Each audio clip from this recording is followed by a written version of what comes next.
Oi pessoal, tudo bem? Hoje eu vou contar para vocês como foi o GP da Áustria de 1985 na parte que tange o warm-up e a corrida. O GP da Áustria ele não teve muita atividade no domingo de manhã por virtude da chuva. Ok? Essa chuva ela começou mais ou menos 2 da tarde do sábado, destruiu o Qualify inclusive, e aí choveu praticamente até o final da manhã de domingo. Então nós tivemos pouquíssima atividade de pista. Uma informação interessante que eu tenho de dar a vocês antes da largada é que o Prost sofreu queimaduras sérias nas costas do sábado para o domingo. Não sei precisar a vocês se foi no Qualifying 2, o que aconteceu, quando aconteceu isso. O que a gente sabe é que houve um vazamento de combustível. Esse vazamento de combustível ele atingiu a cabine, molhou as costas ali do piloto, gerando queimaduras sérias. Ele foi submetido inclusive a atendimento médico e aí não teve jeito, foi na base da raça, da superação, ele teve que correr com as costas queimadas, até porque ele estava atrás do Alboreto no campeonato e o campeonato aberto, ele tinha que correr de qualquer maneira na Áustria, visto também o desempenho da McLaren muito bom, todo final de semana, um carro muito competitivo, não tinha como ele abrir mão de correr esse GP. Como choveu demais do sábado para o domingo, a gente teve vários problemas na organização da corrida. O que aconteceu foi que os estacionamentos, que na verdade eram campos abertos, aquilo virou um enorme lamaçal. Carros foram abandonados, simplesmente atolados. Os carros aos poucos eram removidos, com o uso de máquinas e eram colocados numa estrada próxima que estava em construção, segundo Danny Jenkinson, e para fazer a remoção do público e para trazer também o público para o autódromo, eles resolveram ali de última hora disponibilizar frotas de micro-ônibus para ir e vir, fazendo meio que um expresso. Eles ficavam rodando a todo momento sem parar, indo e vindo, trazendo espectadores, de maneira ininterrupta. Isso para tentar trazer o público para o autódromo. Várias estradas próximas estavam também com problemas, enfim, foi bem confuso esse início de domingo aí no GP da Áustria de 1985. Havia sim um grande risco de muita gente simplesmente não chegar no autódromo. Gravem essa informação, porque o Nelson vai usar isso, muito esperto, vai usar isso também para dar aquela criticadela no Bernie mais tarde, logo, vocês vão ver. Esperem aí. A gente teve um pouco de atividade de pista de manhã, porém, como eu disse a vocês, com a pista bem molhada, às vezes úmida, nunca seca. E aí a gente teve alguns incidentes, o Mark Surer rodou, o Prost teve problemas com o acelerador travado, juro a vocês que isso aconteceu, inclusive foi bem perigoso, ele passou reto e aí os solavancos, do contato do carro com a grama, caixa de brita, enfim, isso soltou, por milagre ali o acelerador e, enfim, não destruiu o motor Porsche. Uma coisa interessante que aconteceu com o Prost no final, e aí é o feeling da McLaren, a McLaren suspeitava de uma possível falha num dos semi-eixos. E aí eles estudaram bem aquilo. O Danny Jenkinson conta que eles chegaram a pensar em colocar o Prost no carro reserva, não havia mais tempo para fazer a troca, mas aí eles viram se aquilo ali ia resistir à corrida ou não, decidiram que ia, e aí arriscaram, colocaram o Prost sim no carro titular e ele foi para a prova. Às 14h30 nós tivemos a primeira largada, e vocês vão se perguntar, mas como assim primeira largada? É porque nós tivemos duas. Na primeira largada, Mansell não conseguiu sair, saiu muito lento, e o Telfab nem isso conseguiu, ficou parado. Conclusão da história, foi uma enxurrada de carros atrás se tocando, porém de leve, e aí nós tivemos alguns acidentes mais sérios, ou seja, carros que quebraram a ponto de não conseguir continuar, que foi o caso do Telfab, do Alboreto e do Berger. Esses pilotos se acharam ali na largada, não conseguiram continuar, os destroços dos carros ficaram ali pela pista e, enfim, foi um problemão danado. E aí a gente teve a bandeira vermelha e uma nova largada, e alguns pilotos não gostaram muito disso daí, ok? O Patrick Tambay reclamou a ponto de passar na reta com o punho cerrado, reclamando da direção de prova. né, da bandeira vermelha e também pudera, né? Quando foi ele o envolvido no GP de Silverstone, não teve bandeira vermelha. Agora que não foi ele, ele deu um tiro incrível, estava na 4ª posição, vindo lá do meio do bolo, fez uma largada fantástica, aí, né, a bandeira vermelha e volta tudo de novo, prejudicou bastante o francês, que reclamou um bocado. Outro que reclamou bastante também foi o Nelson, dizendo que a bandeira vermelha foi, na opinião dele, desnecessária. Só que o Nelson não ia ficar chatão aí nesse climão de ficar reclamando. Ele usa de um artifício que ele sabe fazer muito bem e é muito divertido e rende bastante também, que é o artifício da ironia. Enfim, o Nelson é muito rápido de raciocínio, ele rapidamente ligou os bois aí, tudo o que aconteceu de manhã, as pessoas com dificuldade de chegar no autódromo e o problema da largada, ele rapidamente associou tudo para fazer uma sacanagem, para fazer uma crítica barra brincadeira com Bernie Ecclestone, dizendo que provavelmente a segunda largada foi uma ordem do Bernie pelo fato de terem muitos espectadores ainda do lado de fora tentando entrar no autódromo. Ou seja, na visão do Nelson era uma forma ali do Bernie ganhar mais um pouco de dinheiro. Muitos ingressos ainda seriam comprados por pessoas que estavam do lado de fora e seria mais interessante para elas se elas ficassem sabendo aí que ia haver uma nova largada. Enfim, isso é motivar o pessoal a pagar e entrar dentro do autódromo. Se o Nelson reclamou da segunda largada, o Senna não foi diferente, dizendo também que não entendeu que a pista já estava desobstruída e que ele conseguiu achar um buraco para passar, e quem que não conseguiu, azar, ou seja, corrida que segue. Agora é muito estranho, né? GP da Áustria, um austríaco envolvido no acidente, Gerhard Berger, seria um enorme anticlímax para o público, que grande parte dele nem tinha entrado ainda no autódromo. Enfim, vocês entenderam.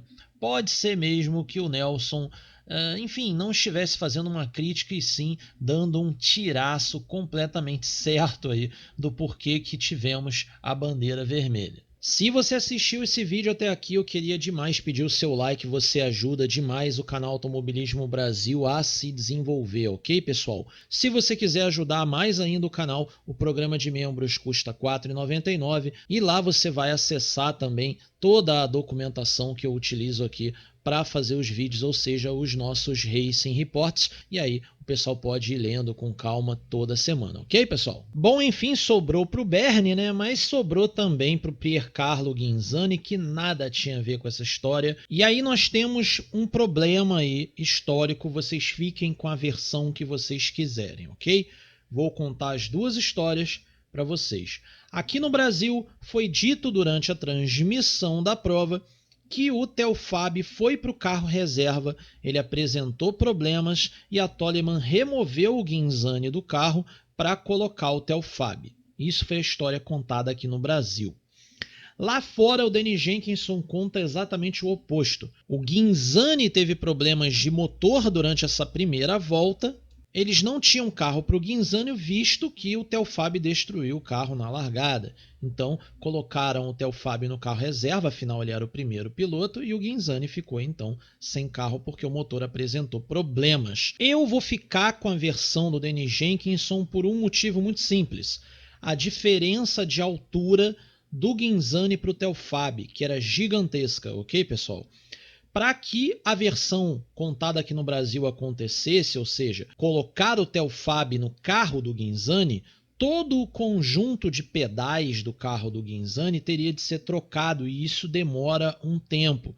Não sei se a Toleman teria tempo de fazer essas adaptações ali naquele intervalo entre as duas largadas, ok? Então, é muito complicado que a versão brasileira tenha realmente acontecido, tá bom? Por isso que eu falei para vocês, estou contando as duas histórias, fiquem com a que vocês quiserem, eu vou ficar com a do Danny Jenkinson, porque para mim me faz muito mais sentido, tá bom?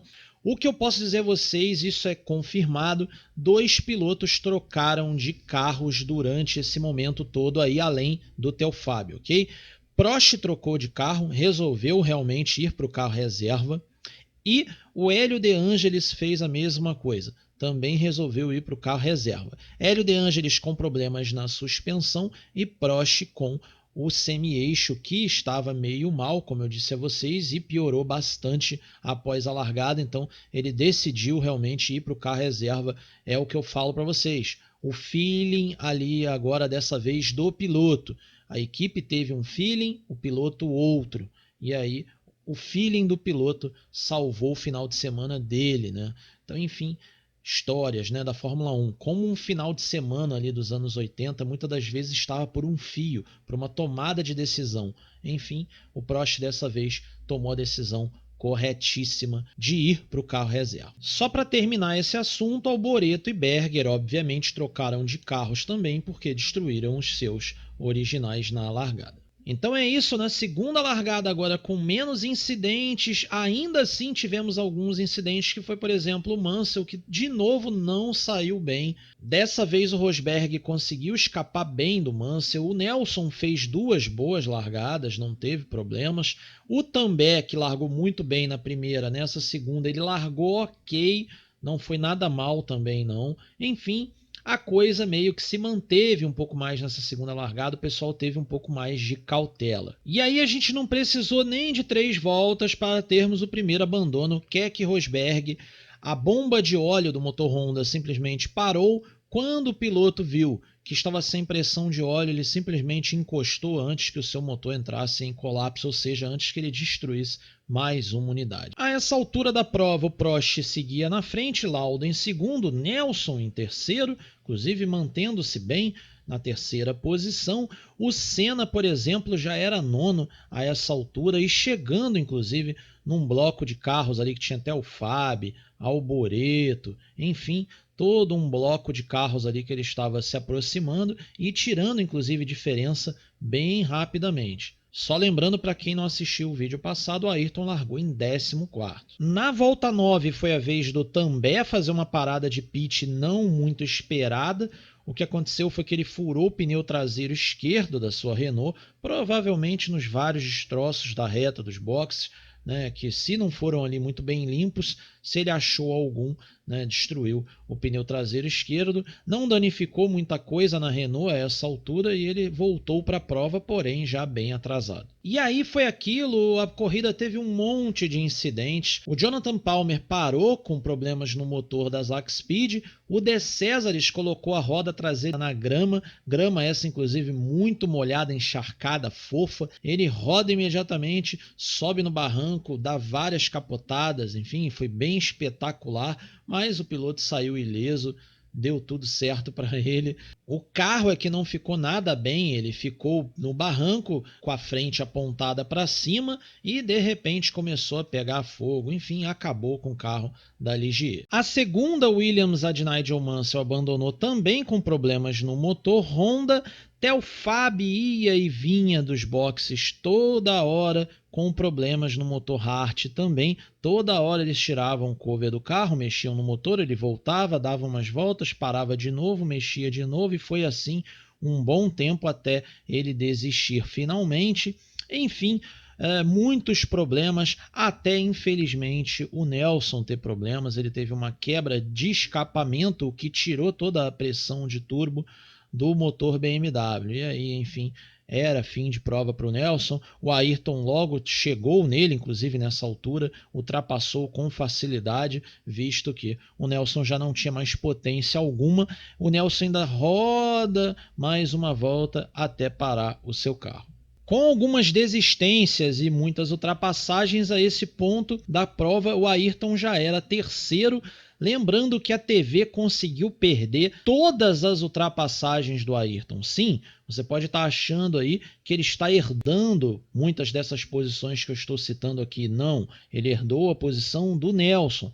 Todos os outros pilotos que eu citei aqui, claro, com exceção do Keck Rosberg, todos os pilotos foram ultrapassados pelo Ayrton antes de terem problemas mecânicos. E aí aconteceu algo interessante e talvez tenha sido esse o motivo de a TV ter perdido muitas ultrapassagens. O Senna, por exemplo, ultrapassou o Alboreto, ultrapassou o Hélio De Angelis, ultrapassou o Theo Fabi, ultrapassou o Mansell, tudo isso antes deles terem problemas mecânicos, mas a TV estava muito focada no Prost e no Lauda, porque a distância desses dois pilotos aumentava, o Prost abrindo muita vantagem, e de repente o Lauda engolia toda a vantagem do Prost, e foi assim durante um bom tempo, até o francês mudar a tática de corrida. Ele preferiu parar para pegar novos pneus Goodyear.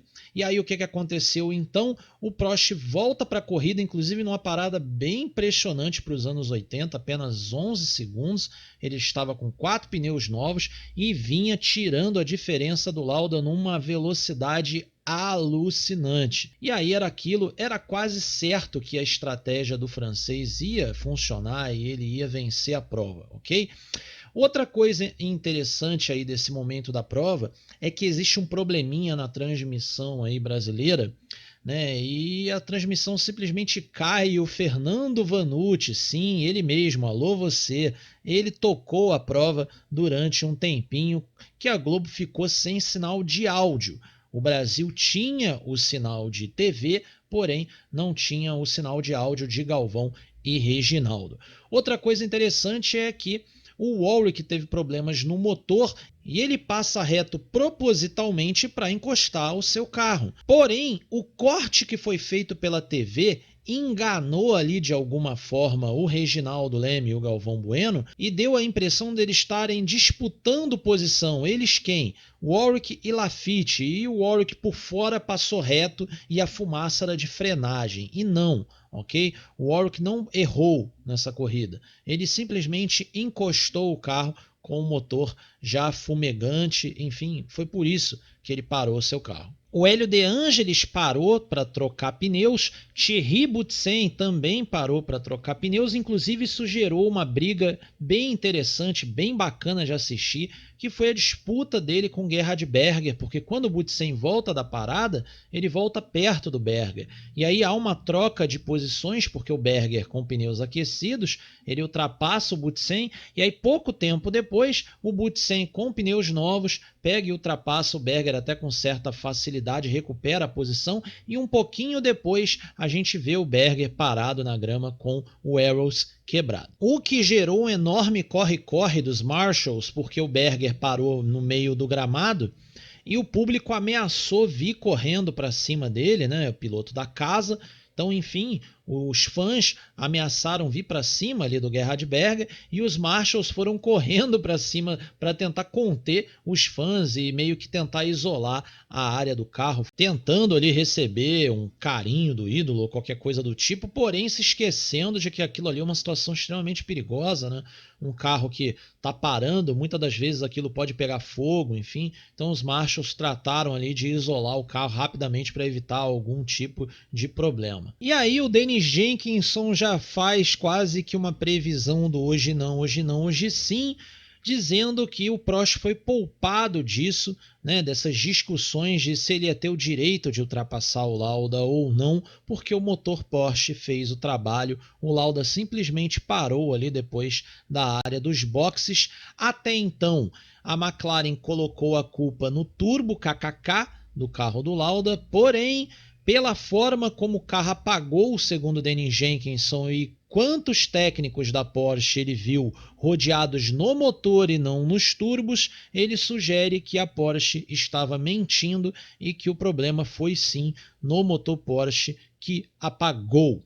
Ok? Ele meio que garante isso para o leitor, não foram os turbos. E foi esse o GP da Áustria, o Prost venceu mais uma vez, Senna foi segundo vindo de 14º e o Michele Alboreto foi terceiro também vindo lá de trás do pelotão. Belíssimas corridas dos dois, ok? Conseguiram ali driblar as adversidades. O Ayrton, que teve 3 problemas nos motores Renault durante o final de semana, uma quebra na sexta e 2 no sábado, nos 2 carros, inclusive, no titular e no reserva. O motor Renault cansou de quebrar e aí no domingo deu uma folga e ele conseguiu então terminar a prova na segunda posição. Para terminar sobre o Ayrton, ele disse no jornal O Globo, vocês estão vendo aí na tela, que ele achava que não ia terminar, o carro vibrava muito no final, inclusive ele mostrou as mãos para o Janos Lengyel,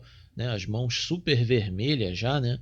Então, enfim, pelo esforço que ele estava fazendo com o carro. E aí ele conta também que meio que para de... Eu entendi dessa forma, ele para de brigar com o carro nas ondulações, ou seja, deixa o carro tomar a direção para depois tentar conduzir o veículo. Deixa o carro pular e ver para que lado que ele vai, para depois você tomar a decisão de o que fazer, né? Ou seja, ele ia controlando o veículo entre as ondulações, porque nas ondulações era impossível virar o carro.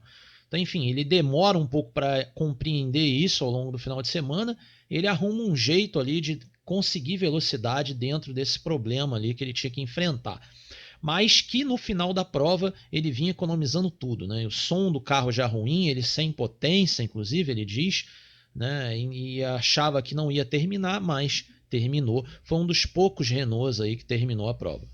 Para completar os que pontuaram, o Johansson foi quarto colocado, De Angelis foi o quinto e o Mark Surer foi o sexto. O Patrick Tambay teve também quebra no motor Renault, assim como o Warwick, inclusive caiu óleo na roda traseira, o carro girou, ele conseguiu colocar o carro para o canto da pista, eles encheram a pista de cal para tentar ali, enfim, deixá-la menos escorregadia.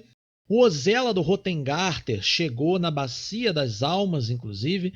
Ele teve problemas no motor, foi perdendo pistões, ok, até o final da prova. Outra questão interessante é que a Tyrrell do Beloff ficou sem combustível, esse foi o motivo do abandono, e dos 6 primeiros aí que eu citei a vocês, o Mark Surer chegou com o motor BMW já totalmente no limite, segundo Danny Jenkinson, inclusive com um som bem ruim. Foi realmente na raça, na Bacia das Almas. E foi isso, pessoal, uma corrida onde o Prost dominou, porém muito provavelmente ele ficaria pelo caminho se não tivesse tomado a decisão correta de ir para o carro reserva, ou seja, é o francês realmente se tornando o professor. Fez uma estratégia de prova excelente, parou nos boxes, deixou de ser apertado pelo Lauda, ia engolir o austríaco com facilidade, a não ser que houvesse aí uma guerra de rádios, mas, enfim, o motor Porsche deixou o Lauda na mão.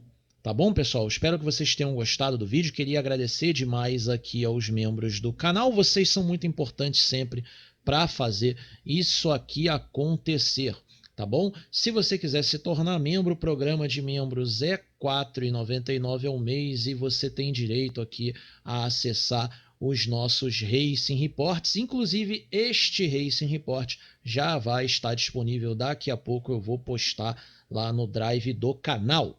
Beleza, pessoal? Então, até semana que vem, sexta-feira, 7 da noite, com o início de mais um grande prêmio que eu deixo concluído aí para vocês, ok? Então, até lá!